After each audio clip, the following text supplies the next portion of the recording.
Belum lama ini PT Suzuki Indomobil Sales, SIS, resmi meluncurkan Suzuki Espresso, tepatnya pada hari pertama pembukaan Gaikindo Indonesia International Auto Show, GIAS, 2022, di ICE BSD, Tangerang.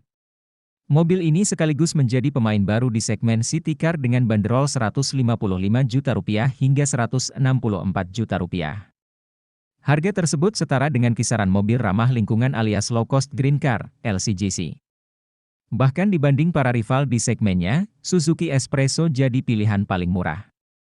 Jika dilihat dari kapasitas mesin, Espresso bakal berhadapan dengan Daihatsu Ayla 1.0 lantaran sama-sama dibekali mesin 998 cc 3 silinder, meski sebetulnya kedua mobil tersebut berada di segmen yang berbeda. Dari segi eksterior, kedua mobil ini memiliki konsep yang berbeda. Espresso mengusung desain SUV kompak, sementara Ayla tampil sederhana dengan ciri khas mobil murah. Lantas, bagaimana dari segi interiornya? Pada interior Suzuki Espresso, didominasi dengan warna hitam pada bagian dashboard. Desainnya secara keseluruhan cukup simpel dan kompak. Aksen krom untuk mempermanis tampilan interior juga tersemat pada beberapa bagian interior seperti di pintu dan head unit. Untuk bagian jok, Espresso menggunakan model headrest yang menyatu, dilapisi dengan bahan fabrik berwarna hitam dengan kombinasi corak berwarna merah pada bagian sandaran dan dudukan. Menyoal pengaturan jok masih manual.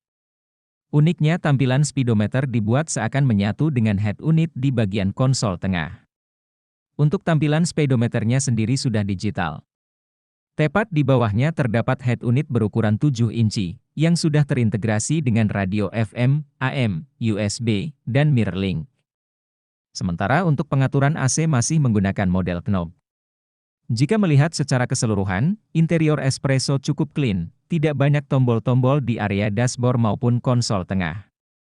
Untuk menurunkan kaca di bagian depan menggunakan tombol yang berada di konsol tengah sejajar dengan tombol hazard yang berada di bawah head unit.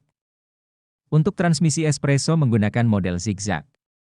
Sayangnya, pada bagian setir atau kemudi belum disematkan pengaturan tilt maupun teleskopik, sehingga tidak bisa diubah mengikuti kenyamanan pengemudi.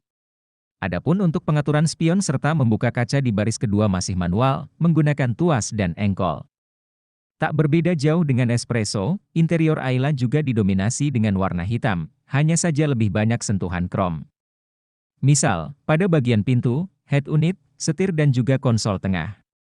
Posisi speedometer Ayla berada di dashboard kanan dengan desain analog yang bercampur digital. Hanya saja, pada bagian kemudi Ayla sudah dilengkapi dengan audio steering switch, sehingga dapat memudahkan pengemudi untuk mengakses head unit melalui tombol yang ada di setir. Bicara soal head unit, Ayla dibekali layar entertainment berukuran 6,2 inci yang sudah terintegrasi dengan radio FM, AM, USB, dan parking kamera. Untuk pengaturan power window Ayla juga berada di panel pintu, berbeda dengan Espresso yang berada di konsol tengah. Sehingga pada bagian konsol tengah Ayla hanya terdapat tombol hazard dan pengaturan AC yang dioperasikan menggunakan tombol.